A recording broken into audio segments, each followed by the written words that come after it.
ਧਨ ਵਾਖੇ ਗੁਰੂ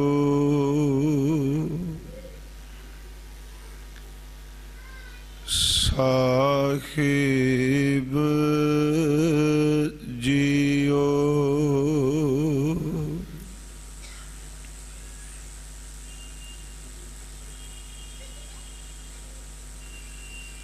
हम महल तुम उजल करते, हम निर्गुण तू दाता।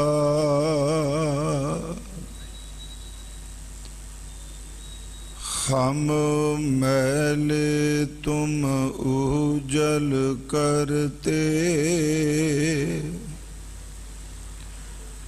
हम निर्गुण तू दाता। हम मूर्ख तुम चतुर सयाने, तू सर्व कला का ज्ञाता। माधो हम ऐसे तू ऐसा, हम पापी तुम पाप खंडन। नीको ठाकुर देसा, दंडोत बंदन अनेक बार। सर्व कला समरथ, डोलन तेरा खो प्रभु। नानक दे कर हथ, डोलन ते राखो प्रभु। नानक दे कर हथ। परम सन्मान योग जुगो जुग अटल साहिब श्री गुरु ग्रंथ साहिब सच्चे पातशाह महाराज जी दी पावन पवित्र हजूरी अंदर अज संध्या वेले दे ए विशेष गुरमत दीवान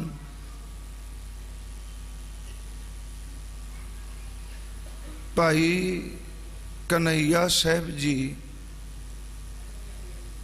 मिशन सोसाइटी वालों जो हर साल मालक दियां कीतियां हुईयां सेवावां दा सदका अपने मालक दा शुक्र करन दे लई, धन्नवाद करन दे लई ये समागम आयोजित किए जाते ने। उत्थे वख-वख खेतरां विच सेवा करन वाले जिहड़े गुरमुख प्रेमी ने उन्हां दा विशेष सन्मान भी किया जाता है। आप जी ने श्रीमान भाई साहब भाई गुरमेज सिंह जी उन्हां पासों हजूर दी अमृत गुरबाणी दा कीर्तन श्रवण कीता है। आओ कुछ समा आप जी नाल गुरमत विचारां दी सांझ पा सकां। विचार दी आरंभता तो पहला आप जितने गुरु चरना विच उपस्थित हाजिर हो, बख्शो आशीष। गुरु बख्शी फतेह स्वीकार करो और उच्चारण करो जी। वाहिगुरु जी का खालसा, वाहिगुरु जी की फतेह। सतगुरु गुरु ग्रंथ साहिब जी दी अमृत गुरबाणी ने जिथे इंसान नू ये सोझी ये समझ बख्शी है कि ये मानव देही, ये मनुखा शरीर उस पार ब्रह्म परमेश्वर दी किरपा दा सदका वड्डियां भागां नाल तैनू नसीब होया है। और इस मनुखा देही दी प्राप्ति तो बाद तेरे जीवन दी मंजिल की है, यह भी गुरु ग्रंथ साहिब जी दी अमृत गुरबाणी ने सानू समत सोझी बख्शी है। जे मनुखा देही अमोलक है, वड्डियां भागां नाल प्राप्त हुई, ते इस दा मकसद, इस दा मनोरथ, इस दी मंजिल की है, इस बारे भी सतगुरु ने बहुत स्पष्ट अमृत बोल बाणी विच दर्ज कीते।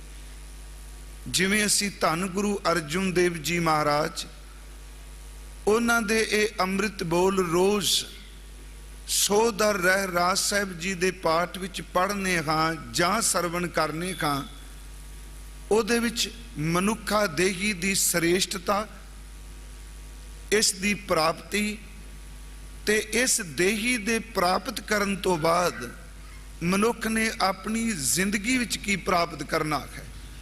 सतगुरु दे ए अमृत बोल भाई प्राप्त मानुख दे खुरिया, इत्थे शब्द हजूर ने प्राप्त वरत्या है कि ये मनुखा देही तेनू प्राप्त हुई है। हालांकि बाणी विच इस देही दे मुतलक वड्डियां भागां वाले भी शब्द वरते। दुलभ देह पाई वडभागी, वड्डियां भागां नाल ये नसीब हुई। जां हजूर दे अमृत बोल ने तुमरी किरपा ते मानुख देह पाई है, प्राप्त वडभागी ते तुमरी किरपा ते हजूर ने शब्द वरते ने। पर केवल मनुखा देही धारण करना ही आखिरी मंजिल नहीं। इस मनुखा देही नू धारण करन तो बाद साडी मंजिल गुरुदेव ने मिथी है कि उस अकाल पुरख वैगुरु विच अभेद होना। पर अभेदता दा मतलब ये नहीं कि तू समाज नू छड्ड के किसी पहाड़ दी कंदर भी चले जाना है। रहना इस समाज विच ही है जिथे तू आप किरत करके अपनी परवरिश करनी, उथे तू अपने चुगिरदे दा भला लोचदा होया भी तू परोपकार। सतगुरां ने वैसे सानू जिहड़ा शब्द दिता वो सेवा है। हालांकि परोपकार शब्द भी गुरु ग्रंथ साहिब विच बहुत वारी आया कि जन्म मरण दूहू मैं नाही जन परोपकारी आए। परोपकार शब्द वरत्या है। पर सतगुरां ने साडे ते बख्शिश कीती कि जिथे अपनी परवरिश करनी है, अपने परिवार नू पालना है, उथे चुगिरदे दे विच तू गुरु दी परमेश्वर दी सेवा जान के अपनी जिंदगी दा कुछ ना कुछ हिस्सा इस सेवा नू समर्पित करना है।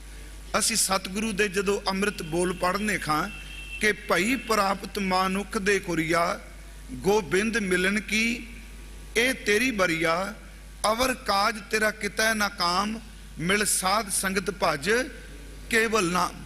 फिर अगला सतगुरां ने बचन किया सरंजाम लाग। सरंजाम दा अर्थ आपां समझने उद्यम कर, पुरखार्थ कर, इस पासे तुर। कादे वास्ते? इस भव सागर तो तरन दे लई।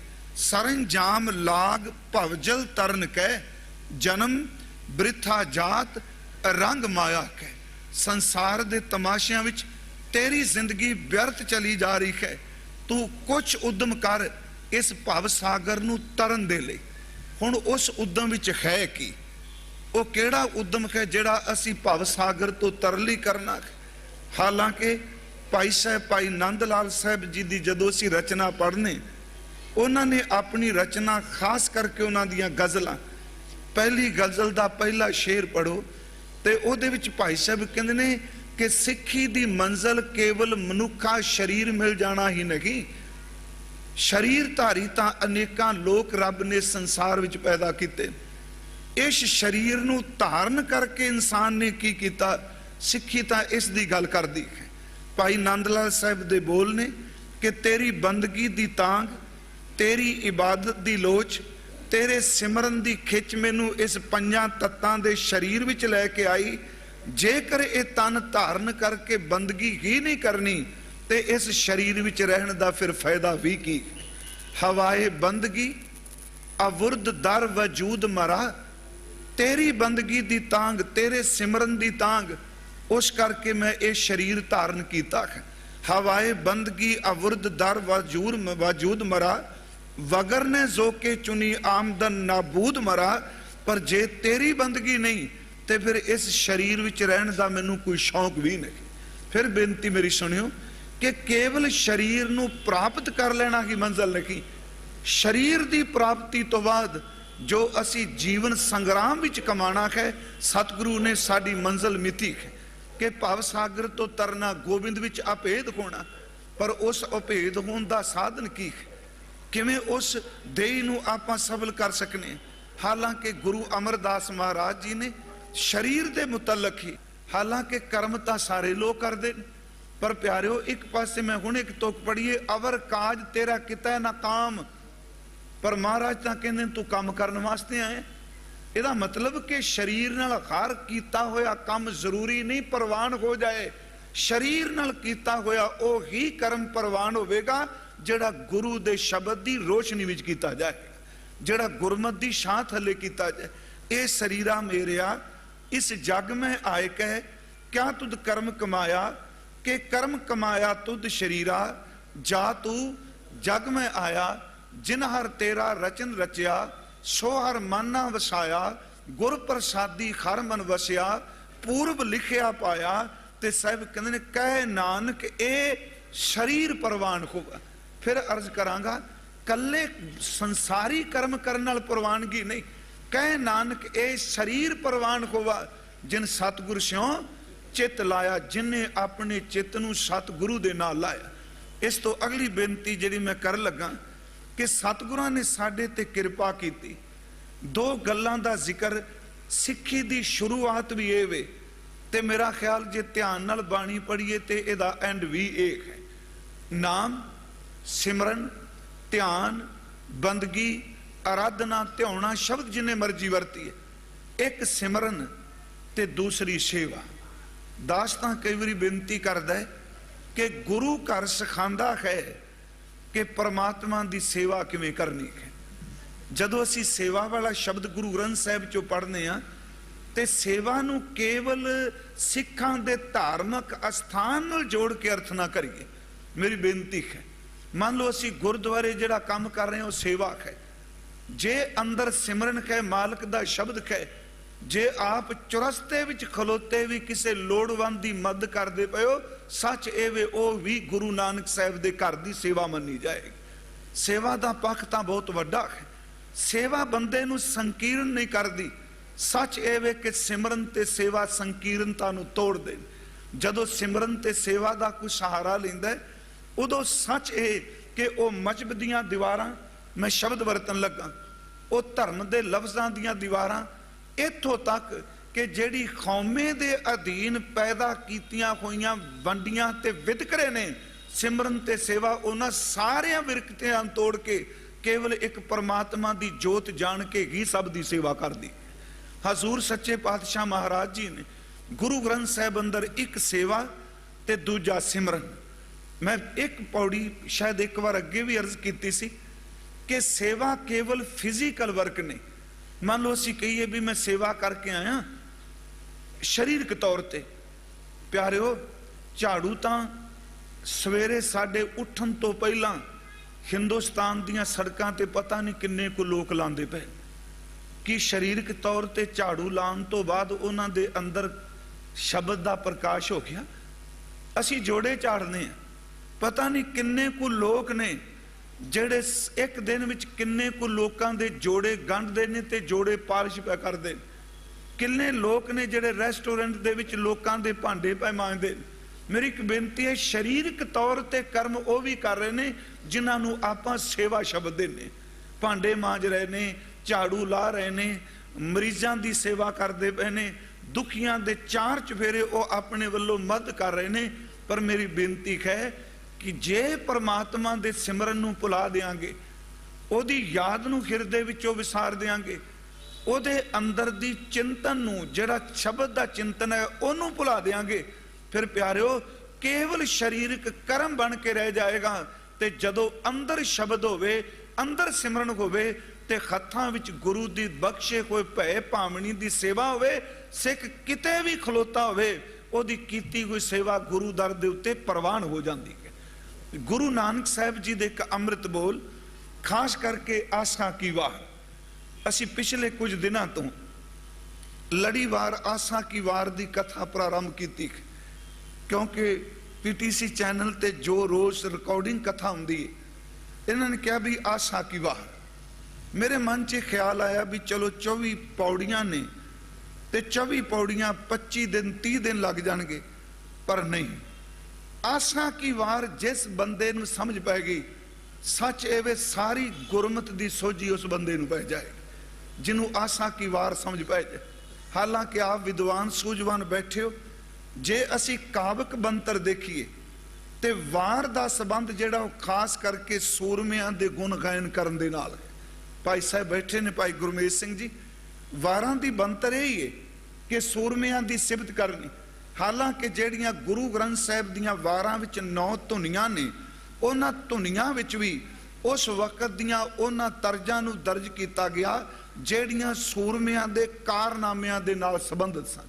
ਜਿਵੇਂ ਅਸੀਂ ਆਸਾਂ ਕੀ ਵਾਰ ਵਿੱਚ ਵੀ ਪੜ੍ਹਨੇ ਕਿ ਵਾਰ ਸ਼ਲੋਕਾਂ ਨਾਲ, ਸ਼ਲੋਕ ਵੀ ਮਹੱਲੇ ਪਹਿਲੇ ਕੇ ਲਿਖੇ, ਟੁੰਡੇ ਅਸਰਾਜੈ ਕੀ ਧੁਨੀ। ਟੁੰਡੇ ਅਸਰਾਜ ਦੀ ਜਿਹੜੀ ਵਾਰ ਹੈ, ਭਬਕਿਆ ਸ਼ੇਰ ਸਰਦੂਲ ਰਦ ਮਾਰੂ ਵੱਜੇ, ਖਾਨ ਸੁਲਤਾਨ ਬੜ ਸੂਰਮੇ ਵਿੱਚ ਰਣ ਦੇ ਗੱਜੇ। ਇਹ ਜਿਹੜੀ ਵਾਰ ਹੈ, ਇਸ ਦੀ ਇੱਕ ਇੱਕ ਪੌੜੀ ਵਿੱਚ 5-5 ਤੁਕਾਂ ਨੇ। ਜਿਹੜੀ ਟੁੰਡੇ ਅਸਰਾਜ ਦੀ ਵਾਰ ਹੈ, ਉਸ ਦੀ ਪੌੜੀਆਂ ਦੀ ਬੰਤਰ ਹੈ ਕਿ 5-5 ਤੁਕਾਂ ਦੀ ਇੱਕ ਇੱਕ ਪੌੜੀ ਹੈ।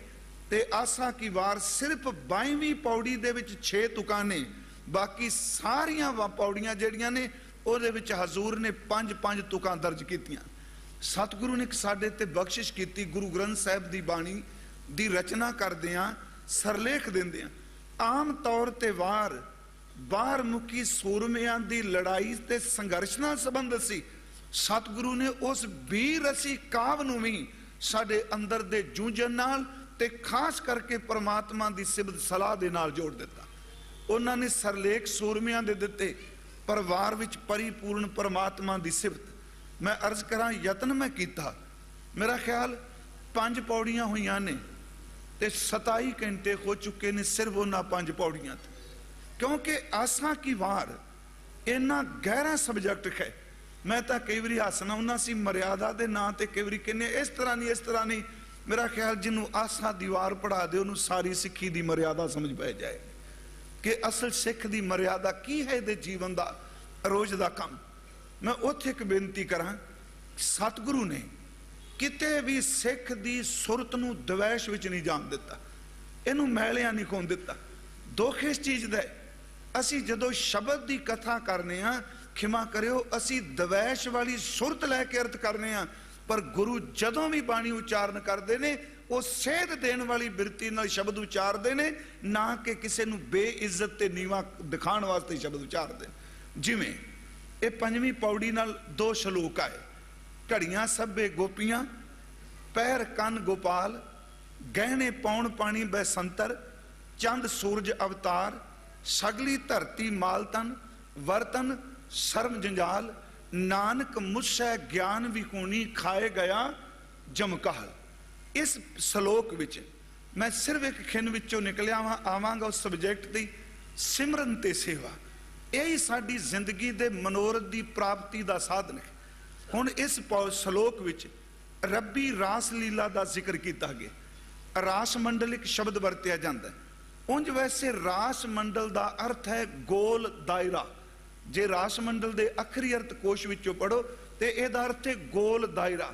ਜਿਵੇਂ ਕ੍ਰਿਸ਼ਨ ਜੀ ਦੀ ਲੀਲਾ ਰਾਸ ਲੀਲਾ ਕੀਤੀ ਜਾਂਦੀ, ਉਹ ਬਿਲਕੁਲ ਵਿਚਕਾਰ ਖਲੋਤੇ ਨੇ, ਗੋਪੀਆਂ ਤੇ ਜਿਹੜੇ ਗੋਪੇ ਨੇ ਉਹ ਗੋਲ ਦਾਇਰਾ ਬਣਾ ਕੇ ਘੁੰਮਦੇ ਨੇ ਤੇ ਵਾਰੀ ਵਾਰੀ ਕ੍ਰਿਸ਼ਨ ਦੇ ਅੱਗੇ ਸਾਹਮਣੇ ਆਉਂਦੇ ਨੇ, ਆਪਣੇ ਵੱਲੋਂ ਉਹ ਲੀਲਾ ਕਰਦੇ ਨੇ। ਹਜ਼ੂਰ ਨੇ ਇੱਥੇ ਕਿਰਪਾ ਕੀਤੀ, ਦੇਖੋ ਘੜੀਆਂ, ਪਹਿਰ, ਪੌਣ, ਪਾਣੀ, ਬਸੰਤਰ ਕਿਉਂ ਸ਼ਬਦ ਵਰਤਿਆ?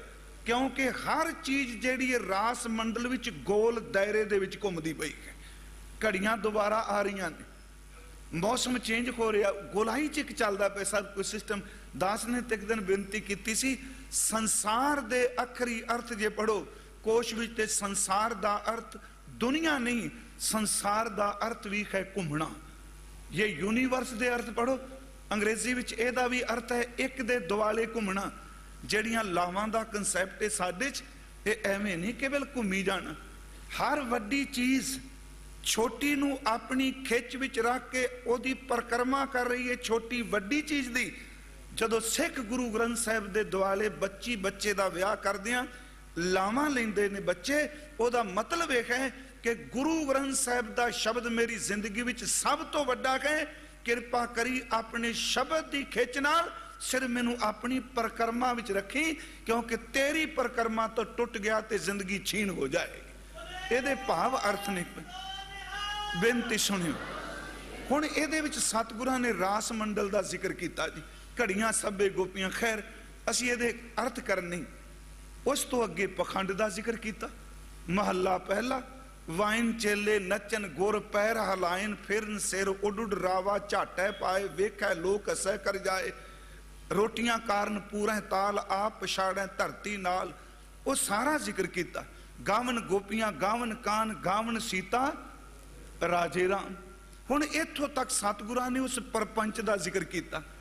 ਕੈਸੀ ਕਮਾਲ ਕਰ ਦਿੱਤੀ ਕਿ ਮਤਾਂ ਨਿਰੰਤਰ ਇਹ ਉਦਾਹਰਨਾਂ ਦਿੰਦਿਆਂ ਕਿਤੇ ਸਿੱਖ ਦੀ ਸੁਰਤ ਮੈਲੇ ਪਨ ਨਾ ਜਾਏ। ਕਿਉਂਕਿ ਜੇ ਮੰਨ ਲਓ ਇੱਕ ਪਖੰਡੀ ਦਾ ਵੀ ਰੋਜ਼ ਤੁਸੀਂ ਸਿਮਰਨ ਕਰੀ ਜਾਓ, ਚੇਤੇ ਰੱਖਿਓ ਉਸ ਪਖੰਡੀ ਦੇ ਔਗਣ ਵੀ ਤੁਹਾਡੀ ਬਾਡੀ ਉੱਤੇ ਅਸਰ ਕਰਨ ਲੱਗ ਪੈਂਦੇ। ਸਤਿਗੁਰਾਂ ਨੇ ਤੇ ਸ਼ਬਦ ਕੀ ਵਰਤਿਆ? ਕਹਿਣ ਲੱਗੇ ਕੱਲਾ ਪਖੰਡੀ ਹੀ ਨਹੀਂ, ਇਸ ਸੰਸਾਰ ਵਿੱਚ ਬੰਦਗੀ ਕਰਨ ਵਾਲੇ ਵੀ ਬਹੁਤ ਨੇ। ਸੇਵਕ ਸੇਵੈ ਕਰਮ ਚੜਾਓ, ਭਿੰਨੀ ਰਹਿਣ ਜਿਨ੍ਹਾਂ ਮਨ ਚਾਓ, ਸਿੱਖੀ ਸਿੱਖਿਆ ਗੁਰ ਵਿਚਾਰ, ਨਦਰੀ ਕਰਮ ਲੰਘਾਏ ਪਾਰ। ਵਿੱਚ ਇਹ ਤੁਕਾਂ ਦਰਜ ਕਰ ਦਿੱਤੀਆਂ। ਹਾਲਾਂਕਿ ਸ਼ਲੋਕ ਦੀ ਆਰੰਭਤਾ ਪਰਪੰਚੀਆਂ ਤੋਂ ਹੈ, ਪਰ ਵਿਚਕਾਰ ਉਹਦੇ ਅਸਲੀ ਜੀਵਨ ਨੂੰ ਤਾਂ ਨਿਰੂਪਣ ਕੀਤਾ ਗਿਆ ਕਿ ਸਿੱਖਾਂ ਤੇਰੀ ਸੁਰਤ ਕਦੀ ਮੈਲੀ ਨਾ ਹੋਵੇ। ਮਤਾ ਸਮਝੇ ਹਰ ਬੰਦਾ ਹੀ ਪਖੰਡੀ ਹੈ। ਆ ਮੈਂ ਤੈਨੂੰ ਦੱਸ ਦਿਆਂ, ਇੱਥੇ ਰੱਬ ਦੀ ਬੰਦਗੀ 'ਚ ਭਿੱਜੇ ਹੋਏ ਨੇ ਜਿਨ੍ਹਾਂ ਦੀ ਜ਼ਿੰਦਗੀ ਰੂਪੀ ਰਾਤ ਵੀ ਬੰਦਗੀ ਵਿੱਚ ਭਿੱਜੀ ਹੋਈ ਨਿਕਲਦੀ ਪਈ ਹੈ। ਦੇਖੋ ਫਿਰ ਉਸ ਤੋਂ ਬਾਅਦ ਜਿਵੇਂ ਨਦਰੀ ਕਰਮ ਲੰਘਾਏ ਪਰ ਫਿਰ ਪਖੰਡ ਦਾ ਜ਼ਿਕਰ ਕੀਤਾ। ਕੋਲੂ ਚੱਖਾ ਚਰਕੀ ਚੱਕੀ ਚੱਕ ਥਲ ਵਾਰੋਲੇ ਬਹੁਤ ਅਨੰਤ, ਲਾਟੂ ਮਧਾਣੀਆਂ ਅਨਗਾ। ਮੈਂ ਸਿਰਫ ਇੱਕ ਬੇਨਤੀ ਕਰਾਂਗਾ ਗੁਰਮੁਖੋ, ਮੇਰਾ ਗੁਰੂ ਕਦੀ ਦਵੈਸ਼ 'ਚ ਨਹੀਂ ਬੋਲਦਾ। ਮੇਰਾ ਗੁਰੂ ਸਤਿਗੁਰੂ ਕੋਈ ਸ਼ਬਦ ਪੜੋ, ਸਿਰਫ ਲੋੜ ਹੈ ਉਹਦੀ ਸੁਰਤ ਨਾਲ, ਸੁਹਿਰਤਾ ਨਾਲ ਵਿਚਾਰਨ ਦੀ। ਇੱਥੋਂ ਤੱਕ ਇੱਕ ਉਦਾਹਰਨ ਮੈਂ ਸਿਰਫ ਹੋਰ ਦੇ ਕੇ ਜੋ ਅਰਜ਼ ਕਰਨੀ ਚਾਹਨਾ, ਆਸਾ ਕੀ ਵਾਰ ਦੀ ਇੱਕ ਪੌੜੀ, ਉਹਦੇ ਵਿੱਚ ਸਾਰਾ ਆ ਜਾਏਗਾ। ਸੁਕਿਰਤ ਭਾਈ ਸਰਬਜੀਤ ਸਿੰਘ ਬੈਠੇ ਆ, ਜਿਨ੍ਹਾਂ ਨੂੰ ਆਪ ਜੀ ਨੇ ਅੱਜ ਮਾਨ ਸਨਮਾਨ ਦਿੱਤਾ ਹੈ ਗੁਰਮੁਖਾਂ। ਉਹਦੇ ਵਿੱਚ ਕੀਰਤੀ ਵੀ ਆ ਜਾਏਗੀ। ਕੀਰਤੀ ਵੀ ਇੱਕ ਰੱਬ ਦੀ ਦਿੱਤੀ ਹੋਈ ਸੇਵਾ ਹੈ। ਜਦੋਂ ਅਸੀਂ ਆਸਾ ਕੀ ਵਾਰ ਵਿੱਚ ਇਹ ਅੰਮ੍ਰਿਤ ਬੋਲ ਪੜ੍ਹਨੇ ਆ, ਅੰਦਰੋਂ ਝੂਠੇ ਪੈਜ ਬਾਹਰ, ਪਖੰਡੀਆਂ ਦਾ ਜ਼ਿਕਰ ਹੈ ਨਾ ਜੀ। ਦੁਨੀਆ ਅੰਦਰ ਫੈਲ, ਅਰਥ ਨਹੀਂ ਕਰਾਂਗਾ, ਤੁਸੀਂ ਰੋਜ਼ ਕੀਰਤਨ ਸੁਣ ਵਾਲੇ ਹੋ। ਅੰਦਰੋਂ ਝੂਠੇ ਪੈਜ ਬਾਹਰ, ਦੁਨੀਆ ਅੰਦਰ ਫੈਲ, 8-60 ਤੀਰਥ ਜੇ ਨਾਮ ਹੈ ਉਤਰੈ ਨਾਹੀ ਮਹਿਲ। ਪਰ ਅੱਗੇ ਸਤਿਗੁਰਾਂ ਨੇ ਫਿਰ ਸੁਰਤ ਚੁੱਕੀ ਸਾਡੀ। ਕਹਿੰਦੇ ਨੇ ਪਖੰਡੀ ਨੇ, ਪਰਪੰਚੀ ਨੇ, ਦੰਭੀ ਨੇ, ਪਰ ਹਰ ਬੰਦੇ ਨੂੰ ਨਿੰਦੀ ਨਾ ਜਾਈ। ਚੇਤੇ ਰੱਖੀ ਜਿਨ ਪਟ ਅੰਦਰ ਬਾਹਰ ਗੁੱਦੜ ਤੇ ਭਲੇ ਸੰਸਾਰ। ਕੈਸੇ ਕਮਾਲ ਦਾ ਬੈਲੈਂਸ ਬਣਾ ਦਿੱਤਾ। ਇਹ ਨਹੀਂ ਕਿ ਸਿੱਖ ਦੀ ਸੁਰਤ ਕਿਤੇ ਖਿੰਡ ਜਾਏ, ਕਿਤੇ ਇਹ ਪਖੰਡੀਆਂ ਦੀ ਗੱਲ ਕਰਦਾ ਕਰਦਾ ਖੁਦ ਪਖੰਡੀ ਨਾ ਬਣ ਜਾਏ, ਇਹ ਕਿਤੇ ਭੰਬਲ ਪੂਸੇ ਸ਼ਬਦ ਵਰਤਾਂ ਜਾਂ ਕਿਤੇ ਭਟਕ ਨਾ ਜਾਏ। ਸਤਿਗੁਰਾਂ ਨੇ ਸ਼ਬਦ ਵਰਤਿਆ ਕਿ ਦੇਖੋ कि जिन्हां अंदर नाम दी रेशम कह, जिन पट अंदर बाहर गुदर, ते भले संसार तिन निको लगा रब सेती देखने विचार। एक सलोक होर ਉਹਦੇ ਵਿੱਚ ਕੂੜਿਆਵੀ ਨਿਮਰਤਾ ਤੇ ਅਸਲੀ ਨਿਮਰਤਾ। ਸਤਿਗੁਰਾਂ ਨੇ ਤਾਂ ਦੇਖੋ ਹਰ ਥਾਂ ਤੇ ਕਿਰਪਾ ਕੀਤੀ। ਸਿੱਖ ਸ਼ਬਦ ਪੜ੍ਹਦਾ ਹੋਇਆ ਵੀ ਕਿਤੇ ਇੱਕ ਪਾਸੜ ਹੋ ਕੇ ਨਾ ਚੱਲਣ ਲੱਗ ਪਿਆ। ਜਿਵੇਂ ਅਸੀਂ ਪੜ੍ਹਦੇ ਹਾਂ, ਸਿਮਲ ਰੁੱਖ ਸਰਾਇਰਾ ਅਤ ਦੀਰਘ ਅਤ ਮੁੱਚ, ਓਏ ਜੇ ਆਵੇਂ ਆਸ ਕਰ ਜਾਹੇ ਨਿਰਾਸ਼ੇ ਕਿਤ, ਫਲ ਫਿੱਕੇ ਫੁੱਲ ਬਕ ਬਕੇ ਕੰਮ ਨਾ ਆਵੇਂ ਪਤ। ਅੱਗੇ ਮਹਾਰਾਜ ਕਹਿੰਦੇ ਮਿੱਠਤ ਨੀਵੀਂ ਨਾਨਕ। ਦੇਖੋ ਇੱਕ ਉਚਾਈ ਦਾ ਖੰਡਨ ਕੀਤਾ ਤੇ ਨਿਮਰਤਾ ਨੂੰ ਸਲਾਹਿਆ। ਮਿੱਠਤ ਨੀਵੀਂ ਨਾਨਕਾ ਗੁਣ ਚੰਗਿਆਈਆਂ ਤਤ। ਪਰ ਹਰ ਝੁਕਣਾ ਮਿੱਠਤ ਨੀਵੀਂ ਨਹੀਂ, ਹਰ ਝੁਕਣਾ ਗੁਣ ਚੰਗਿਆਈਆਂ ਤਤ ਨਹੀਂ, ਹਰ ਝੁਕਣਾ ਰੂਹਾਨੀਅਤ ਦਾ ਝੁਕਣਾ ਨਹੀਂ। ਅੱਗੇ ਸਤਿਗੁਰਾਂ ਨੇ ਝੁਕਣ ਵਾਲੇ ਪਰਪੰਚ ਦਾ ਜ਼ਿਕਰ ਵੀ ਕਰ ਦਿੱਤਾ। ਮਿੱਠਤ ਨੀਵੀਂ ਨਾਨਕਾ ਗੁਣ ਚੰਗਿਆਈਆਂ ਤਤ, ਸਭ ਕੋ ਨਿਵੈ ਆਪ ਕੋ ਪਰ ਕੋ ਨਿਵੈ ਨਾ ਕੋਏ। ਫਿਰ ਅੱਗੇ ਕਹਿ ਦਿੱਤਾ ਝੁਕਣ ਵਾਲਾ ਵੱਡਾ ਹੁੰਦਾ ਜੀ। ਧਰ ਤਾਂ ਰਾਜੂ ਤੋਲੀਏ ਨਿਵੈ ਸੋ ਗੌਰਾ। ਕਮਾਲ ਦੀ ਗੱਲ ਜੀ, ਦੇਖੋ ਨਾਲ ਸਪਸ਼ਟ ਕਰੀ ਗਏ। ਧਰ ਤਾਂ ਰਾਜੂ ਤੋਲੀਏ ਨਿਵੈ ਸੋ ਗੌਰਾ ਹੋਏ, ਅਪਰਾਧੀ ਦੂਣਾ ਨਿਵੈ। ਫਿਰ ਦੇਖਿਆ ਵੀ ਕੱਲਾ ਝੁਕਣਾ ਤੂੰ ਮੰਜ਼ਿਲ ਨਾ ਸਮਝੀ। ਅਪਰਾਧੀ ਦੂਣਾ ਨਿਵੈ ਜਿਉ ਖੰਤਾ ਮਿਰਗਾਹ, ਸੀਸ ਨਵਾਏ ਕਿਆ ਥੀਏ ਜਾਂ ਹਿਰਦੈ ਸੁਧੇ ਜਾਏ। ਮੈਂ ਬੇਨਤੀ ਕਰਾਂ ਆਸ਼ਾ ਕੀ ਵਾਰ ਦੀ ਇੱਕ ਪੌੜੀ, ਬਸ ਉਹੀ ਸਿੱਖ ਦੀ ਜ਼ਿੰਦਗੀ ਜੇ, ਉਹੀ ਸਿੱਖ ਦੀ ਜੀਵਨ ਦਾ ਸਿਲੇਬਸ ਕਹੇ, ਉਹੀ ਸਰੀਰ ਨੂੰ ਪ੍ਰਵਾਨ ਕਰਨ ਵਾਸਤੇ ਸਭ ਤੋਂ ਵੱਡਾ ਸਬਜੈਕਟ ਹੈ ਗੁਰੂ ਗ੍ਰੰਥ ਸਾਹਿਬ ਦਾ। ਉਹ ਪੌੜੀ ਹੈ ਕਿ ਸੇਵ ਕੀਤੀ ਸੰਤੋਖ ਹੀ। ਬਸ ਦੇਖੋ ਇਹ ਜਿ ਸਾਰੇ ਆ ਜਾਣ ਕੇ ਕਹਿੰਦੇ ਸਬਰ ਵਾਲੇ ਬੰਦੇ ਸੇਵਾ ਕਰਦੇ ਨੇ, ਸੰਤੋਖ ਵਾਲੇ ਬੰਦੇ। ਇਉਂ ਕਹਿ ਲਈਏ ਜਿਹੜਾ ਸੇਵਾ ਕਰਦਾ ਹੈ ਪਰਮਾਤਮਾ ਉਹਨੂੰ ਸਬਰ ਬਖਸ਼ ਦਿੰਦਾ ਹੈ। ਤੇ ਸਬਰ ਦਾ ਅਰਥ ਕੱਲਾ ਮੈਂ ਪੈਸੇ ਦੀ ਵੱਲੋਂ ਹੱਥ ਮੋੜ ਲੈਣਾ ਨਹੀਂ। ਸਬਰ ਦਾ ਅਰਥ ਉਹਦਾ ਪੂਰੇ ਦਾ ਤਨ ਕੀ ਗਿਆਨ ਇੰਦਰੇ ਕੀ ਕਰਮ ਇੰਦਰੇ ਸਰਮ ਸਿਮਰਨ ਸੇਵਾ ਕਰਨ ਵਾਲੇ ਦਾ ਪੂਰਾ ਸਰੀਰ ਹੀ ਸਬਰ ਵੀ ਚਲਾ ਜਾਂਦਾ। ਸਬਰ ਦੇ ਅਰਥ ਕੱਲੇ ਬਾਹਰਮੁਖੀ ਨਿਸ਼ਕਾਮਤਾ ਨਹੀਂ, ਜਿਵੇਂ ਅਸੀਂ ਅੱਜ ਕੱਲ੍ਹ ਸਾਡੇ ਸਿੱਖਾਂ 'ਚ ਬੜਾ ਇਹ ਸ਼ਬਦ ਹੈ ਇਹ ਨਿਸ਼ਕਾਮੀ ਹੈ। ਪਿਆਰਿਓ, ਨਿਸ਼ਕਾਮੀ ਨੂੰ ਤਾਂ ਸਵਾਮੀ ਮਿਲ ਜਾਂਦਾ ਹੁੰਦਾ ਹੈ, ਨਿਸ਼ਕਾਮੀ ਤਾਂ ਸਵਾਮੀ ਵਿੱਚ ਅਭੇਦ ਹੋ ਜਾਂਦਾ ਹੈ। ਅਸੀਂ ਲਫ਼ਜ਼ ਵਰਤਨੇ ਆ ਸਿਰਫ। ਸਤਿਗੁਰੂ ਕਹਿੰਦੇ ਨੇ ਕਿ ਸੇਵ ਕੀਤੀ ਸੰਤੋਖ ਹੀ, ਜਿਨ੍ਹਾਂ ਸੰਤੋਖ ਸਬਰ ਵਾਲਿਆਂ ਨੇ ਸੇਵਾ ਕੀਤੀ। ਪਿਆਰਿਓ ਕੱਲਾ ਫਿਜ਼ੀਕਲ ਵਰਕ ਨਹੀਂ, ਉਹਨਾਂ ਨੇ ਅੰਦਰੋਂ ਵੀ ਆਪਣੀ ਕਮਾਈ ਕੀਤੀ। ਸੇਵ ਕੀਤੀ ਸੰਤੋਖ ਹੀ ਜਿਨੀ ਸੱਚੋ ਸੱਚ ਧਿਆਇਆ। ਸੇਵਾ ਕਰਨ ਵਾਲਿਆਂ ਨੇ ਸੱਚੇ ਪਰਮਾਤਮਾ ਨੂੰ ਧਿਆਇਆ, ਉਹਦਾ ਸਿਮਰਨ ਕੀਤਾ। ਫਿਰ ਦੇਖੋ ਵਿਚਰਦੇ ਉਹ ਵੀ ਸੰਸਾਰ ਵਿੱਚ ਨੇ, ਪੁੱਤਰ ਧੀਆਂ ਉਹਨਾਂ ਦੇ ਵੀ ਨੇ, ਭੈਣ ਭਰਾ ਉਹਨਾਂ ਦੇ ਵੀ ਨੇ। ਸੱਚ ਐਵੇਂ ਸੰਸਾਰ ਵਿੱਚ ਰਹਿੰਦੇ ਨੇ, ਪਰ ਉਹ ਮੋਹ ਦੀਆਂ ਗੰਢਾਂ ਵਿੱਚ ਤੇ ਮੋਹ ਦੀਆਂ ਤੰਦਾਂ ਵਿੱਚ ਵੱਜਦੇ ਨਹੀਂ। ਸੇਵਾ ਕਰਨ ਵਾਲੇ ਪਰਿਵਾਰ ਵਿੱਚ ਰਹਿੰਦੇ ਹੋਏ। ਮੈਂ ਤਾਂ ਕਈ ਵਾਰੀ ਕਹਿੰਦਾ ਸੇਵਾਦਾਰ ਤਾਂ ਹੁੰਦਾ ਹੀ ਇਸ ਤਰ੍ਹਾਂ ਜਿਵੇਂ ਇੱਕ ਦਾਈ ਬੱਚੇ ਨੂੰ ਜਨਮ ਦਿਵਾਉਂਦੀ ਹੈ। ਉਹ ਆਪਣੇ ਹੱਥਾਂ ਨਾਲ ਪਤਾ ਨਹੀਂ ਕਿੰਨਿਆਂ ਕੁ ਬੱਚਿਆਂ ਨੂੰ ਜਨਮ ਦਿਵਾਉਂਦੀ ਹੈ, ਇਸ਼ਨਾਨ ਕਰਾਉਂਦੀ ਹੈ, ਕੱਪੜੇ ਪਵਾਉਂਦੀ ਹੈ, ਪਰ ਕਦੀ ਕਿਸੇ ਦੇ ਮੋਹ ਪਿੱਛੇ ਰੋਂਦੀ ਨਹੀਂ ਦੇਖੀ। ਉਹ ਕਹਿੰਦੇ ਮੇਰਾ ਫਰਜ਼ ਹੈ। ਸੇਵ ਕੀਤੀ ਸੰਤੋਖੀ ਜਿਨੀ ਸੱਚੋ ਸੱਚ ਧਿਆਇਆ, ਉਹਨੀ ਮੰਦੇ ਪੈਰ ਨਾ ਰੱਖਿਓ। ਸੇਵਾਦਾਰ ਇਹ ਕਹੇ ਵੀ ਮੈਂ ਇੰਨੀ ਸੇਵਾ ਕਰਨਾ ਤੇ ਰਾਤ ਨੂੰ ਮੰਦੇ ਰਸਤੇ ਤੇ ਚੱਲਦਾ ਹੋਵੇ, ਨਹੀਂ ਪਿਆਰਿਓ, ਗੁਰਮੁਖੋ ਸੇਵਾ ਨਹੀਂ ਜੇ। ਸੇਵਾਦਾਰ ਮਾੜੇ ਰਸਤੇ ਤੇ ਕਦੀ ਚੱਲਦਾ ਹੀ ਨਹੀਂ। ਉਹਨੀ ਦੁਨੀਆ ਤੋੜੇ ਬੰਦਨਾ ਅਨ ਪਾਣੀ ਥੋੜਾ ਖਾਇਆ। ਉਹ ਬਿਲਕੁਲ ਖਾਂਦਾ ਜੀਣ ਵਾਸਤੇ, ਜਿੰਦਾ ਕੇਵਲ ਸਿਮਰਨ ਤੇ ਸੇਵਾ ਵਾਸਤੇ। ਸੇਵ ਕੀਤੀ ਸੰਤੋਖੀ ਜਿਨੀ ਸੱਚੋ ਸੱਚ ਧਿਆਇਆ, ਉਹਨੀ ਮੰਦੇ ਪੈਰ ਨਾ ਰੱਖਿਓ ਕਰ ਸੁਕ੍ਰਿਤ ਧਰਮ ਕਮਾਇਆ। ਉਹਨੀ ਦੁਨੀਆ ਤੋੜੇ ਬੰਦਨਾ ਅਨ ਪਾਣੀ ਖੋੜਾ ਕਾਇਆ। ਸੁਕਿਰਤ ਕੀਤੀ, ਚੰਗੀ ਕਿਰਤ ਕੀਤੀ। ਸਿੱਖ ਨੂੰ ਸਤਿਗੁਰੂ ਨੇ, ਅਸੀਂ ਸਾਰੇ ਜਾਣਦੇ ਹਾਂ, ਵੇਲੜ ਨਹੀਂ ਬਣਾਇਆ, ਇਹਨੂੰ ਕਿਰਤ ਕਰਨ ਵਾਲਾ ਬਣਾਇਆ, ਤੇ ਖਾਸ ਕਰਕੇ ਸੁਕਿਰਤ ਕਰਨ ਵਾਲਾ। ਤੂੰ ਚੰਗੀ ਕਿਰਤ ਕਰ। ਦੇਖੋ ਮੈਂ ਬੇਨਤੀ ਕਰਾਂ, ਅਸੀਂ ਸੇਵਾ ਲੱਭਣੀ ਆ ਕਈ ਵਾਰੀ, ਚਲੋ ਠੀਕ ਹੈ, ਮੈਂ ਪ੍ਰਚਾਰਕ ਹੋਣ ਦੇ ਨਾਤੇ ਬੋਲੀ ਜਾ ਰਿਹਾ। ਅਸਲੀ ਤਾਂ ਬੋਲਣ ਦੀ ਥਾਂ ਤੇ ਕਮਾਣਾ ਹੀ ਚਾਹੀਦਾ ਹੈ। ਕਮਾਣ ਵਰਗਾ ਸੁੱਖ ਕੋਈ ਨਹੀਂ। ਬਾਬਾ ਜੀ ਨੇ ਨਾ ਜੀ ਜਿਹੜੇ ਬਾਹਰ ਦੇ ਅਸੀਂ ਭੋਜਨ ਛਕਨੇ ਆ, ਇਹਦੇ ਨਾਲ ਸਾਡੇ ਅਧਿਆਤਮਿਕ ਜੀਵਨ ਦੀਆਂ ਕੁਝ ਗੱਲਾਂ ਕੀਤੀਆਂ। ਪੁਰਾਣੇ ਸਮੇਂ 'ਚ, ਅੱਜ ਤਾਂ ਨਹੀਂ ਕਿਉਂਕਿ ਅੱਜ ਤਾਂ ਮਿੱਠਾ ਲੋਕੀ ਖਾਂਦੇ ਹੀ ਨਹੀਂ ਨਾ, ਪੁਰਾਣੇ ਸਮੇਂ ਸਭ ਤੋਂ ਸੀ ਵੀ ਮਿੱਠਾ, ਕਿਉਂਕਿ ਹੁਣ ਸ਼ੂਗਰ ਇੰਨੀ ਕੁ ਹੋ ਚੁੱਕੀ। ਤੇ ਮੈਂ ਤਾਂ ਇੱਕ ਦਿਨ ਬੇਨਤੀ ਕੀਤੀ ਸੀ, ਹਰ ਚੀਜ਼ ਸ਼ੂਗਰ ਫ੍ਰੀ ਹੋ ਗਈ ਜੇ। ਚੇਤੇ ਰੱਖਿਓ, ਧਰਮ ਨਾਲ ਜੁੜੀਆਂ ਹੋਈਆਂ ਕਦਰਾਂ ਕੀਮਤਾਂ ਵੀ ਸ਼ੂਗਰ ਫ੍ਰੀ ਹੋ ਗਈਆਂ। ਇਹਨਾਂ 'ਚ ਵੀ ਮਿਠਾਸ ਨਜ਼ਰ ਨਹੀਂ ਆਉਂਦੀ, ਫਿੱਕਾ ਪਾਣੀ ਨਾ ਹੀ ਹੈ ਨਾ। ਉਹ ਕਹਿੰਦਾ ਚਾਹ ਪੀ ਲੈ, ਚਿੱਟੇ ਰੰਗ ਦੀ ਤੈਨੂੰ ਸ਼ੂਗਰ ਦੇ ਦਿੰਦੇ ਪਰ ਸ਼ੂਗਰ ਫ੍ਰੀ। ਮੇਰੀ ਬੇਨਤੀ ਹੈ ਕਿ ਜਦੋਂ ਅਸੀਂ ਸੇਵਾ ਦੀ ਗੱਲ ਕਰਨੀ ਹੈ, ਕਿਤੇ ਵੀ ਜਾਓ ਪਿਆਰਿਓ, ਹਰ ਥਾਂ ਤੇ ਸੇਵਾ ਪਈ ਹੋਈ। ਮੈਂ ਇੱਕ ਉਦਾਹਰਨ ਤੁਹਾਨੂੰ ਦੇ ਦੇਣਾ ਪਿਛਲੇ ਦਿਨਾਂ ਦੀ। ਮੈਂ ਜਨਵਰੀ 'ਚ ਅਮਰੀਕਾ ਸੀ, ਇਸ ਕਰਕੇ ਨਹੀਂ ਵੀ ਜਿਵੇਂ ਸਾਡਾ ਹੁੰਦਾ ਵੀ ਬੰਦਾ ਆਪਣੇ ਤਜਰਬੇ ਦੱਸਦਾ। ਮੈਂ LA ਤੋਂ ਸੈਕਰਾਮੈਂਟੋ ਆਉਣਾ ਸੀ, ਜਹਾਜ਼ 'ਚ ਬੈਠਾ ਤੇ ਮੇਰੇ ਨਾਲ ਮੇਰਾ ਖਿਆਲ ਇੱਕ ਬਜ਼ੁਰਗ ਮਾਤਾ 75-80 ਸਾਲ ਦੀ ਉਮਰ ਹੋਵੇਗੀ ਉਸ ਗੋਰੀ ਦੀ, ਉਹ ਬੈਠੀ।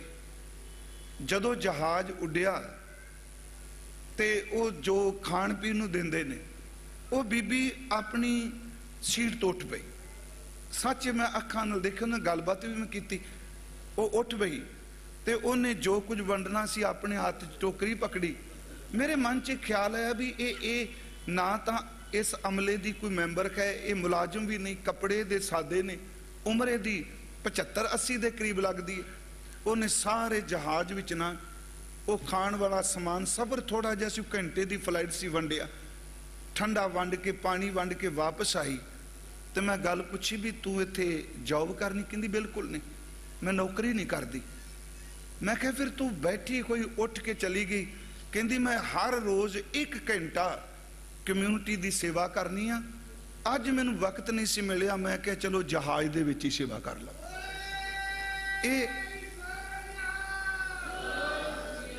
ਇਹਨੇ ਕੋਈ ਬਟਨ ਨਹੀਂ, ਸੱਚ ਹੈ। ਕਹਿੰਦੀ ਮੈਂ ਸੋਚਿਆ ਜਹਾਜ਼ ਵੀ ਸੇਵਾ ਕਰਾਂ, ਤੇ ਨਾਲ ਹੱਸ ਕੇ ਕਹਿੰਦੀ ਅੱਗੇ ਤਾਂ ਕਮਿਊਨਿਟੀ ਇੱਕ ਹੀ ਦਿਸਦੀ ਸੀ, ਅੱਜ ਜਹਾਜ਼ ਵਿੱਚ ਤਾਂ ਰੰਗ ਬਰੰਗੇ ਫੁੱਲ ਸੇਵਾ ਕਰਨ ਵਾਸਤੇ ਮਿਲ ਗਏ। ਮੈਂ ਪੁੱਛਿਆ ਤੂੰ ਚਰਚ ਜਾਨੀ ਹੈ? ਕਹਿੰਦੀ ਮੇਰਾ ਹਾਰਟ ਹੀ ਮੇਰਾ ਚਰਚ ਹੈ। ਜੇ ਸ਼ੁੱਧ ਹੈ ਤੇ ਚਰਚ ਹੈ, ਜੇ ਮੈਲਾ ਹੈ ਤਾਂ ਚਰਚ ਵਿੱਚ ਬੈਠਣ ਦਾ ਵੀ ਕੋਈ ਲਾਭ ਨਹੀਂ। ਮੈਨੂੰ ਉਸ ਛੋਟੀ ਜੀ ਗੱਲ ਨੇ ਇੰਨਾ ਪ੍ਰਭਾਵਿਤ ਕੀਤਾ, ਮਨ ਨੇ ਕਿਆ ਮਨਾ, ਅਸੀਂ ਤਾਂ ਹੋਕੇ ਦੇ ਹੀ ਬੈਠੇ। ਫਿਰ ਅਗਲੀ ਗੱਲ ਉਹਨੇ ਕਹੀ, ਕਹਿੰਦੀ ਹੈ ਸੇਵਾ ਹਰ ਥਾਂ ਤੇ ਪਈ ਏ, ਬੰਦੇ ਦੀ ਨੀਅਤ ਹੋਵੇ, ਉਹ ਸੜਕ ਤੇ 4 ਫੁੱਟ ਤੁਰੇ, ਉੱਥੇ ਪਿਆ ਹੋਇਆ ਪੱਥਰ ਵੀ ਉਹਦੇ ਲਈ ਸੇਵਾ ਬਣ ਜਾਂਦਾ। ਮੈਂ ਇੱਕ ਬੇਨਤੀ ਕਰਾਂਗਾ ਕਿ ਗੁਰਮਤ ਦੀ ਸੇਵਾ ਦੇਖੋ, ਰੂਹਾਨੀਅਤ 'ਚ ਭਿੱਜਿਆ ਹੋਇਆ ਅੰਦਰ, ਉਹਦਾ ਹਰ ਕਰਮ ਜਿਹੜਾ ਉਹ ਸੇਵਾ ਬਣ ਜਾਂਦਾ ਹੈ। ਸਤਿਗੁਰੂ ਦੇ ਇਸ ਬੋਲ ਨੂੰ ਕਿ ਸੇਵ ਕੀਤੀ ਸੰਤੋਖਈ ਜਿਨੀ ਸੱਚੋ ਸੱਚ ਧਿਆਇਆ, ਉਹਨੀ ਮੰਦੇ ਪੈਰ ਨਾ ਰੱਖਿਓ ਕਰ ਸੁਕ੍ਰਿਤ ਧਰਮ ਕਮਾਇਆ, ਉਹਨੀ ਦੁਨੀਆ ਤੋੜੇ ਬੰਦਨਾ ਅਨ ਪਾਣੀ ਥੋੜਾ ਖਾਇਆ, ਤੂੰ ਬਖਸ਼ੀਸੀ ਅਗਲਾ ਨਿਤ ਦੇਵੇਂ ਚੜ੍ਹੇ ਸਵਾਇਆ, ਉਹ ਜ਼ਿੰਦਗੀ ਦੀ ਮੰਜ਼ਿਲ ਪਾ ਗਏ ਵਡਿਆਈ ਵੱਡਾ ਪਾਇਆ। ਵੱਡੇ ਦੀਆਂ ਵਡਿਆਈਆਂ ਕਰਦਿਆਂ ਕਰਦਿਆਂ ਇੱਕ ਦਿਨ ਉਹ ਵੱਡੇ ਦੇ ਵਿੱਚ ਅਭੇਦ ਹੋ ਗਏ। ਗੁਰੂ ਸਵਾਰੇ ਭਾਈ ਕਨਈਆ ਜੀ ਮਿਸ਼ਨ ਸੁਸਾਇਟੀ, ਭਾਈ ਮਨਜੀਤ ਸਿੰਘ, ਭਾਈ ਜਸਬੀਰ ਸਿੰਘ, ਇਹਨਾਂ ਦੇ ਪੂਰੇ ਸਹਿਯੋਗੀ ਹਰ ਸਾਲ ਇਸ ਸਤਿਗੁਰੂ ਦੇ ਪਿਆਰਿਆਂ ਨੂੰ ਜਿਹੜੇ ਸੇਵਾ ਕਰਦੇ ਨੇ ਉਹਨਾਂ ਦਾ ਮਾਨ ਸਨਮਾਨ ਵੀ ਕਰਦੇ ਨੇ। ਤੇ ਖਾਸ ਕਰਕੇ ਭਾਈ ਕਨਈਆ ਸਾਹਿਬ ਜੀ ਦੇ ਮਿਸ਼ਨ ਨੂੰ ਇਹ ਅੱਗੇ ਲੈ ਕੇ ਤੁਰੇ। ਅਸਲ 'ਚ ਤਾਂ ਮਿਸ਼ਨ ਗੁਰੂ ਨਾਨਕ ਸਾਹਿਬ ਦਾ ਹੀ ਹੈ ਨਾ ਜੀ, ਗੁਰੂ ਨਾਨਕ ਸਾਹਿਬ ਦਾ ਹੀ ਮਿਸ਼ਨ ਹੈ। ਭਾਈ ਕਨਈਆ ਸਾਹਿਬ, ਉਹਨਾਂ ਦੀ ਨਜ਼ਰ 'ਚ ਕੋਈ ਮਿੱਤਰ ਨਹੀਂ, ਕੋਈ ਦੁਸ਼ਮਣ ਨਹੀਂ। ਮੈਂ ਆਰੰਭ 'ਚ ਕਿਹਾ ਜਦੋਂ ਅੰਦਰ ਗੁਰੂ ਪ੍ਰਕਾਸ਼ ਦਿੰਦਾ ਉਦੋਂ ਹਰ ਤਰ੍ਹਾਂ ਦੀ ਸੰਕੀਰਨਤਾ ਮੁੱਕ ਜਾਂਦੀ ਹੈ, ਉਦੋਂ ਕੋਈ ਸੰਕੀਰਨਤਾ ਨਹੀਂ। ਇਹ ਮਿਸ਼ਨ ਗੁਰੂ ਨਾਨਕ ਸਾਹਿਬ ਦਾ ਹੀ ਹੈ। ਜਿਸ ਦਿਨ ਸ਼ੁਰੂਆਤ ਕੀਤੀ ਦੀਪਾਲਪੁਰ ਦਾ ਕੋੜੀ, ਉਹਦੇ ਨਾਲ ਗੁਰੂ ਨਾਨਕ ਸਾਹਿਬ ਦਾ ਕੀ ਰਿਸ਼ਤਾ ਸੀ? ਕਿ ਉਹ ਗੁਰੂ ਨਾਨਕ ਸਾਹਿਬ ਦੇ ਧਰਮ ਨੂੰ ਮੰਨਣ ਵਾਲਾ ਸੀ? ਉਹਨੂੰ ਤਾਂ ਪਤਾ ਹੀ ਨਹੀਂ। ਉਹਦਾ ਦਰਵਾਜ਼ਾ ਖੜਕਾਇਆ, ਜਿਹਦੀ ਬੌਡੀ ਤੋਂ, ਕਾਇਆ ਤੋਂ ਆਪਣੇ ਪਰਿਵਾਰ ਦੇ ਜੀ ਨਫ਼ਰਤ ਕਰਦੇ ਸਨ, ਇਹਦੇ ਤਨ ਚੋਂ ਖੂਨ ਨਿਕਲਦਾ ਹੈ, ਸਾਰੀ ਰਾਤ ਉਹਦੇ ਕੋਲ ਬੈਠ ਕੇ ਕੀਰਤਨ ਕਰੀਗਾ। ਇਹ ਮਿਸ਼ਨ ਹੈ ਗੁਰੂ ਨਾਨਕ ਸਾਹਿਬ ਦਾ। ਫਿਰ ਬੇਨਤੀ ਕਰਾਂ, ਕੇਵਲ ਦੁਖੀਆਂ ਦੀ ਨਹੀਂ, ਇੱਥੋਂ ਤੱਕ ਜ਼ਿੰਦਗੀ ਤੋਂ ਭਟਕਿਆਂ ਹੋਇਆਂ ਦੀ ਵੀ ਸੇਵਾ ਗੁਰੂ ਨਾਨਕ ਸਾਹਿਬ ਨੇ ਕੀਤੀ। ਉਹਨਾਂ ਨੂੰ ਮਾਰਗ ਪਾਇਆ ਧਰਮ। ਇਹਨੂੰ ਸੰਕੀਰਨਤਾ 'ਚ ਨਾ ਆਪਾਂ ਬਣੀਏ। ਮੈਂ ਕਈ ਵਾਰੀ ਬੇਨਤੀ ਕਰਨਾ ਹੁੰਨਾ, ਧਰਮ ਦੇ ਬੜੇ ਵਿਸ਼ਾਲ ਅਰਥ ਨੇ। ਅਸੀਂ ਧਰਮ ਦੇ ਅਰਥ ਆਪੋ ਆਪਣੇ ਕਰਨੇ। ਸਿੱਖ ਧਰਮ ਹੈ, ਹਿੰਦੂ ਧਰਮ ਹੈ। ਗੁਰੂ ਨਾਨਕ ਸਾਹਿਬ ਜੀ ਨੂੰ ਪੁੱਛੋ, ਕਹਿੰਦੇ ਨੇ ਧਰਮ ਤਾਂ ਰੱਬ ਦਾ ਇੱਕ ਬਣਾਇਆ ਹੋਇਆ ਅਦੁੱਤੀ ਹੁਕਮੀ ਨੇਮ ਹੈ। ਜਿੱਦਨ ਧਰਮ ਖਤਮ ਹੋ ਜਾਏਗਾ ਉਦਨ ਸੰਸਾਰ ਖਤਮ ਹੋ ਜਾਏਗਾ। ਧਰਮ ਦਾ ਅਰਥ ਕੇਵਲ ਚਿੰਨ੍ਹਾਂ ਤੱਕ ਨਹੀਂ। ਰਾਤੀ ਰੁੱਤੀ, ਥਿੱਤੀ ਵਾਰ, ਪਵਨ ਪਾਣੀ, ਅਗਨੀ ਪਾਤਾਲ, ਤਿਸ ਵਿੱਚ ਧਰਤੀ ਥਾਪ ਰੱਖੀ ਧਰਮਸਾਲ। ਤਿਸ ਵੀ ਜੀ ਜੁਗਤ ਕੇ ਰੰਗ, ਤਿਨ ਕੇ ਨਾਮ ਅਨੇਕ ਅਨੰਤ। ਕਰਮੀ ਕਰਮੀ ਕੋਏ ਵਿਚਾਰ ਸੱਚਾ ਆਪ, ਸੱਚਾ ਦਰਬਾਰ ਤਿੱਥੈ ਸੋਨ ਪੰਜ ਪਰਵਾਨ। ਨਦਰੀ ਕਰਮ ਪਵੈ ਨਿਸ਼ਾਨ, ਕੱਚ ਪਕਾਈ ਉਥੈ ਪਾਏ। ਨਾਨਕ ਗਿਆ ਜਾਪੈ ਜਾਏ ਧਰਮ ਖੰਡ ਕਾ। ਇਹੋ ਧਰਮ। ਇਸ ਕਿਸੇ ਫਿਰਕੇ ਦਾ ਜ਼ਿਕਰ ਕੀਤਾ। ਮੈਂ ਫਿਰ ਬੇਨਤੀ ਕਰਾਂਗਾ, ਧਰਮ ਦੇ ਅਰਥ ਬੜੇ ਗਹਿਰੇ ਨੇ, ਪਰ ਜਦੋਂ ਬੰਦਾ ਹਉਮੈ ਚ ਧੜਾ ਬਣਾ ਕੇ ਜਿੰਦਾ ਹੈ ਉਦੋਂ ਧਰਮ ਘੱਟ ਪਾਲਦਾ ਹੈ, ਧਰਮ ਦੇ ਨਾਂ ਤੇ ਗਿਣਤੀ ਜ਼ਿਆਦਾ ਕਰਦਾ ਹੈ। ਮੇਰੀ ਇੰਨੀ ਗਿਣਤੀ ਹੋ ਗਈ। ਮੈਂ ਤਾਂ ਇੱਕ ਵਾਰੀ ਕਿਹਾ ਕਿ ਸਿੱਧਾਂ ਨੂੰ ਤੇ ਗੁਰੂ ਸਾਹਿਬ ਦਾ ਸਿੱਧ ਗੋਸ਼ਟ, ਖਾਸ ਕਰਕੇ ਭਾਈ ਗੁਰਦਾਸ ਸਾਹਿਬ ਦੀ ਰਚਨਾ ਤੇ ਸਤਿਗੁਰੂ ਦਾ ਮੱਕੇ ਜਾਣਾ, ਦੋ ਗੱਲਾਂ ਸੀ ਪੜ੍ਹੀਏ, ਦੋਨਾਂ ਨੂੰ ਸਮਝ ਪੈ ਗਈ ਵੀ ਗੁਰੂ ਨਾਨਕ ਸਾਹਿਬ ਸਮਰੱਥ ਨੇ। ਪਰ ਵੇਖੋ ਬੰਦਾ ਇੰਨਾ ਕੁ ਧਰਮ ਦੀ ਇਗੋ ਚ ਵੱਜਾ। ਜੋਗੀ ਕਹਿੰਦੇ ਨੇ ਇਹਨੂੰ ਕਿਤੇ ਹੀਰੇ ਦਿਖਾਓ ਸਾਡਾ ਜੋਗੀ ਬਣ ਜਾਏ। ਹਾਜੀ ਕਹਿੰਦੇ ਨੇ ਕਿਤੇ ਸਾਡੇ ਹੱਕ ਚ ਬੋਲਵਾਏ ਤੇ ਮੁਸਲਮਾਨਾਂ ਦੀ ਜੈ ਜੈਕਾਰ ਹੋ ਜਾਏ। ਉਹ ਅਜੇ ਵੀ ਆਸ ਕਰਦੇ ਨੇ ਸਾਡੇ ਧਰਮ ਬਾਰੇ ਬੋਲੇ। ਜਿਉਂ ਅਸੀਂ ਪੜ੍ਹਦੇ ਹਾਂ ਨਾ ਜੀ, ਸਿੱਧੀ ਮਨੈ ਵਿਚਾਰਿਆ ਕਿਵੇਂ ਦਰਸ਼ਨ ਇਹ ਲੇਵੈ ਬਾਲਾ। ਅੱਗੇ ਕਹਿੰਦੇ ਐਸਾ ਜੋਗੀ ਕਲੀ ਮੇ ਹਮਰੇ ਪੰਥ ਕਰਿਓ जाला। ਹਮਰੇ ਪੰਥ ਦੀ ਗੋਖ ਹੈ, ਮੇਰੇ ਪੰਥ ਦੀ ਜੈ ਜੈਕਾਰ ਹੋਵੇ ਜੇ ਨਾਨਕ ਜੋਗੀ ਬਣ ਜਾਏ। ਖੱਪਰ ਦਿੱਤਾ ਨਾਥ ਜੀ ਪਾਣੀ ਭਰ ਲੈ ਮਨ ਉੱਠ ਚਾਲਾ। ਬਾਬਾ ਆਇਆ ਪਾਣੀਏ ਡਿੱਠੇ ਰਤਨ ਜਿਵੇਹਰ ਲਾਲਾ। ਸਤਿਗੁਰ ਅਗੰਮ ਅਗਾਧ ਪੁਰਖ ਕਿਹੜਾ ਝੱਲੇ ਗੁਰੂ ਦੀ ਝਾਲਾ। ਉਹਦੇ ਚ ਇੱਕ ਬਚਨ ਹੈ, ਫਿਰ ਆਇਆ ਗੁਰ ਨਾਥ ਜੀ ਪਾਣੀ ਠੌੜ ਨਹੀਂ ਉਸ ਤਾਲਾ। ਸ਼ਬਦ ਜਿੱਤੀ ਸਿੱਧ ਮੰਡਲੀ ਕੀ ਤੋਸ ਆਪਣਾ ਪੰਥ ਨਿਰਾਲਾ। ਪਰ ਜੋਗੀਆਂ ਨੂੰ ਸਮਝ ਪੈ ਗਈ, ਪਰ ਧਰਮ ਦੇ ਨਾਂ ਦੀ ਖੌਮੇ ਥੋੜਾ ਛੱਡਦੇ ਪਏ ਸਨ। ਉਹਨਾਂ ਕਿਹਾ ਸਾਡੇ ਪੰਥ ਚ ਨਾਨਕ ਆ ਜਾਏ। ਬਾਬਾ ਜੀ ਨੇ ਕਿਹਾ ਸੰਕੀਰਨਤਾ ਵਾਲਾ ਪੰਥ ਨਹੀਂ ਮੇਰਾ। ਜਦੋਂ ਤੁਸੀਂ ਇਹ ਪੌੜੀ ਪੜ੍ਹਦੇ ਹੋ ਕਿ ਪੁੱਛਣ ਗਾਲੀ ਈਮਾਨ ਦੀ, ਕਾਜੀ ਮੁੱਲਾ ਇਕੱਠੇ, ਉੱਥੇ ਵੀ ਗੱਲ ਧਰਮ ਦੀ ਚੱਲੀ। ਉਹ ਵੀ ਮੋਹਰ ਲਵਾਉਣਾ ਚਾਹੁੰਦੇ ਸਨ ਵੀ ਜੇ ਇਹਨੇ ਕਹਿ ਦਿੱਤਾ ਮੁਸਲਮਾਨ ਵੱਡਾ ਬਸ ਧੰਨ ਧੰਨ। ਅਸਲ ਚ ਪੁੱਛਣਾ ਹੀ ਚਾਹੁੰਦੇ ਨੇ। ਪਿਆਰਿਓ, ਅੱਜ ਵੀ ਅਸੀਂ ਦੇਖਨੇ ਜਦੋਂ ਧਰਮ ਦੀ ਗੱਲ ਕਰਨੇ ਆ ਨਾ, ਅਸੀਂ ਦਵੈਸ਼ ਵਿੱਚ ਪਾਤਰਾਂ ਦੀ ਆਪਸ ਵਿੱਚ ਲੜਾਈ ਕਰਨੇ। ਮੇਰੇ ਬਾਬਾ ਜੀ ਚੰਗੇ, ਤੇਰੇ ਬਾਬੇ ਕੋਲ ਇੰਨੀ ਤਾਕਤ ਨਹੀਂ। ਸੱਚੀ ਗੱਲ ਜੀ, ਮੈਨੂੰ ਬਖਸ਼ ਦਿਆ ਜੀ। ਮੇਰੇ ਧਰਮ ਚ ਆ ਕੁਝ, ਤੇਰੇ ਧਰਮ ਚ ਇਹ ਕੁਛ ਨਹੀਂ। ਉੱਥੇ ਵੀ ਗੱਲ ਈਮਾਨ ਦੀ ਪੁੱਛਦੇ ਨੇ, ਪਰ ਬਦਕਿਸਮਤੀ ਹੈ ਕਿ ਸਰਬ ਵਿਆਪਕ ਈਮਾਨ ਦੀ ਗੱਲ ਪੁੱਛਣ ਦੀ ਥਾਂ ਉਹ ਆਪਣੇ ਧੜੇ ਨਾਲ ਜੁੜੇ ਹੋਏ ਧਰਮ ਨੂੰ ਉੱਚਾ ਸਮਝਣਾ ਚਾਹੁੰਦੇ ਨੇ। ਪੁੱਛਣ ਗੱਲ ਈਮਾਨ ਦੀ, ਕਾਜ਼ੀ ਮੁੱਲਾ ਇਕੱਠੇ ਹੋਈ, ਵੱਡਾ ਸਾਂਗ ਵਰਤਾਇਆ ਲੱਖ ਨਾ ਸਕੈ ਕੁਦਰਤ ਕੋਈ। ਪੁੱਛਣ ਫੋਲ ਕਿਤਾਬ ਨੂੰ, ਹਿੰਦੂ ਵੱਡਾ ਕੇ ਮੁਸਲਮਾਨ ਹੋਈ। ਹੁਣ ਬਾਬਾ ਜੀ ਨੇ ਬਟਰਿੰਗ ਥੋੜਾ ਕਰਨੀ ਸੀ। ਬਾਬਾ ਆਖੇ ਹਾਜੀਆਂ ਸ਼ੁਭ ਅਮਲਾਂ ਬਾਝੋਂ ਦੋਨੋਂ ਰੋਈ। ਕਹਿੰਦੇ ਗਰਕ ਜਾਓਗੇ ਜੇ ਤੁਹਾਡੇ ਅਮਲ ਚੰਗੇ ਨਾ ਹੋਏ ਤਾਂ। ਹੁਣ ਗੁਰੂ ਜੀ ਨੂੰ ਪੁੱਛੋ ਸ਼ੁਭ ਅਮਲ ਕੀ ਨੇ? ਉਹ ਕਹਿੰਦੇ ਨੇ ਅਮਲ ਕਰ ਧਰਤੀ 20 ਸ਼ਬਦੋ ਕਰ, ਸੱਚ ਕੀ ਆਵਨਿਤ ਦੇਹ ਪਾਣੀ। ਹੋਏ ਕਿਰਸਾਨ ਈਮਾਨ ਜਮਾਇ ਲੈ, ਭਿਸ਼ਤ ਦੋਜਕ ਮੂੜੇ ਇਵ ਜਾਹੀ। ਮੈਂ ਬੇਨਤੀ ਕਰਾਂਗਾ ਸਤਿਗੁਰੂ ਕਿਰਪਾ ਕਰੇ, ਭਾਈ ਕਨਈਆ ਸਾਹਿਬ ਵਰਗੀ ਬ੍ਰਹਮ ਦ੍ਰਿਸ਼ਟੀ ਕਿੱਥੇ ਮਿਲਣੀ ਹੈ ਜੀ। ਸੱਚੀ ਗੱਲ ਅਸੀਂ ਕਹਿ ਦਿੰਦੇ। ਮੰਜੀ ਸਾਹਿਬ ਦੇ ਕਥਾ ਕੀਤੀ ਤੇ ਮੈਨੂੰ ਸਿੰਘ ਦਾ ਇੱਕ ਫੋਨ ਆਇਆ, ਕਹਿੰਦੇ ਨੇ ਭਾਈ ਸਾਹਿਬ ਜੀ ਇਹ ਵੀ ਕਹਿ ਦਿਆ ਜੇ ਭਾਈ ਕਨਈਏ ਸਾਹਿਬ ਨੂੰ ਤਾਂ ਡਿੱਗੇ ਦੁਸ਼ਮਣ ਦੀ ਆਵਾਜ਼ ਵਿੱਚੋਂ ਵੀ ਗੁਰੂ ਦੀ ਆਵਾਜ਼ ਸੁਣਾਈ ਦਿੰਦੀ ਹੈ। ਕਹਿੰਦੇ ਅੱਜ ਤਾਂ ਸਿੱਖ ਵਿੱਚੋਂ ਸਿੱਖ ਨੂੰ ਗੁਰੂ ਨਹੀਂ ਦਿਖਾਈ ਦਿੰਦਾ ਪਿਆ। ਕਹਿੰਦੇ ਅਸੀਂ ਇੰਨੇ ਦਵੈਸ਼ 'ਚ ਫਸ ਚੁੱਕੇ। ਮੈਂ ਫਿਰ ਬੇਨਤੀ ਕਰਾਂ ਭਾਈ ਸਾਹਿਬ ਦੇ ਬਾਰੇ ਇੱਕੋ ਬਚਨ ਕਹਿ ਕੇ ਹਰ ਸਾਲ ਜਦੋਂ ਵੀ ਆਉਣਾ ਮੈਂ ਇੱਕੋ ਬੇਨਤੀ ਕਰਨਾ ਹੁੰਨਾ। ਪ੍ਰਿੰਸੀਪਲ ਸਤਵੀਰ ਸਿੰਘ ਗੱਲ ਕਹਿੰਦੇ ਹੁੰਦੇ ਸਨ, ਜਦੋਂ ਭਾਈ ਸਾਹਿਬ ਪਾਣੀ ਪਿਲਾਉਂਦੇ ਪਏ ਨੇ, ਹਾਲਾਂਕਿ ਭਾਈ ਵੀਰ ਸਿੰਘ ਉਹਨਾਂ ਨੇ ਕਲਗੀਧਰ ਚਮਤਕਾਰ 'ਚ ਇਹਨੂੰ ਨਜ਼ਮ ਰੂਪ 'ਚ, ਕਵਿਤਾ ਰੂਪ 'ਚ ਦਿੱਤਾ ਹੈ। ਉਹ ਕਹਿੰਦੇ ਸਨ ਜਦੋਂ ਭਾਈ ਸਾਹਿਬ ਪਾਣੀ ਪਿਲਾ ਰਹੇ ਨੇ ਤੇ ਸ਼ਿਕਾਇਤ ਕੀਤੀ ਗਈ ਮਹਾਰਾਜ ਕਿ ਦੇਖੋ ਇਹ ਦੁਸ਼ਮਣ ਨੂੰ ਪਾਣੀ ਪਿਲਾਉਂਦਾ ਹੈ, ਅਸੀਂ ਦੁਸ਼ਮਣ ਨੂੰ ਮਾਰ ਰਹੇ ਹਾਂ। ਤੇ ਸਤਿਗੁਰਾਂ ਦੇ ਕੋਲ ਬੁਲਾਇਆ ਗਿਆ। ਭਾਈ ਸਾਹਿਬ ਨੇ ਹੱਥ ਜੋੜ ਕੇ ਕਿਹਾ ਮਹਾਰਾਜ ਇਹ ਸ਼ਸਤਰ ਨਾਲ ਦੁਸ਼ਮਣ ਨੂੰ ਮਾਰਦੇ ਨੇ, मैं डिगे कोई दे मूँह च पानी पिया के दुश्मनी नूं मारना पिया कि उहदे अंदरों बीज ही खत्म हो जाए, उन्होंने पता लगे ये दुश्मन मारते ने, मैं दुश्मन ही मारना। प्यारिओ ये भी अंदर दी अवस्था ही है। दिल अगर दाना बवद अंदर कनार यार हस्त, चश्म गर बीना बवद हर तरफ दीदार हस्त। जिन्हों साहब दे असीं बचन पढ़ने, सबनी घटी सौ वसै शह बिन घट ना कोई। भाई साहब भाई वीर सिंह हुणां ने भाई कन्हैया साहब दे बारे शब्द कहे, जदों हजूर ने कहा तुसी पानी पिलांदे हो, मैं फिर बेनती करा, अज भी सिख दा जिगरा है। देखो जम्मू कश्मीर खड़ है, सिख उत्ते पहुंचे, पर सिंह साहब ने एक दिन कथा करदे कहा सी, मैनूं याद पता किहड़े सिंह साहब सन, उन्होंने कहा जिदन डांग चलन की गल आवे ते इंटरनेशनल मीडिया चुक के लै जांदा। किन्ने दिन इथों गुरु घर चो सतगुरु दे घर दा मिशन, किन्नियां नूं प्रशादा पानी दित्या, किन्ना दे घर हड़ होवे, सिख सब तो पहला उत्थे खलोंदा है। अर्थ कवेक आवे सब तो पहला सिख उत्ते, ईवन कि 84 विच हरमंदर साहब ते हमला किया गया, उस साल भोपाल गैस कांड होया, सिख उत्थे भी प्रशादा छकांदा पिया सी, क्योंकि सिख दा हिरदा बड़ा विशाल है। भाई साहब भाई वीर सिंह लिखते ने, उन्हें शब्द कह दाता, जदों कोई आवाज़ दे के कहंदा पानी, कहंदा मैनूं इंज आवाज़ सुनाई देंदा है कि मेरा गुरु गोबिंद सिंह पानी मंगदा पिया।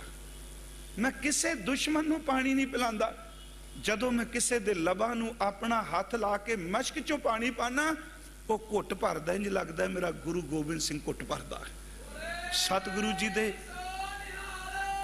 नेत्र बंद सन, भाई कन्हैया साहब बोल रहे सन, सतगुरु दे नेत्र खुले ते चिमनियां विच नीर सी, भिजे हुए सन।